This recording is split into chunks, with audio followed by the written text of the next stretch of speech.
სხვა ახალი ამბები დაკავებულია სომხეთის მოქალაქე გრეტა სუკისიანი ეჭვმიტანილს განსაკუთრებით დიდი ოდენობით ძვირფასი ნივთების გადატანაში ადანაშაულებენ ფინანსთა სამინისტროს საგამოძიებო დეპარტამენტში განმარტავენ რომ დაკავებულ სომხეთიდან საქართველოში საბაჟო გამშობ სადახლოზე 40,000 ლარის ღირებულების ძვირფასი ლითონისა და ქვისგან დამზადებული საიუველირო ნაკეთობები მალულად შემოჰქონდა და საბაჟო შემოწმებებს თავს არიდებდა.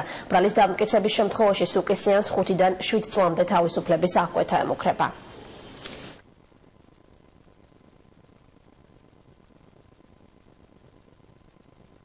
დაკავებულია სომხეთის რესპუბლიკის მოქალაქე, რომელმაც საქართველოში საბაჟო გამშვები პუნქტის სადახლოდან მალულად შემოიტანა დაახლოებით 40,000 ლარის ღირებულების ძვირფასი ლითონისა და რთულებისაგან დამზადებული საიუველირო ნაკეთობანი.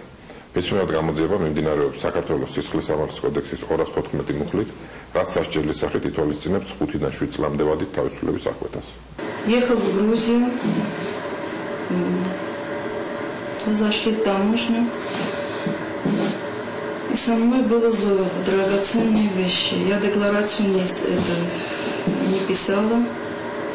Начали проверку и обнаружили это золото у меня.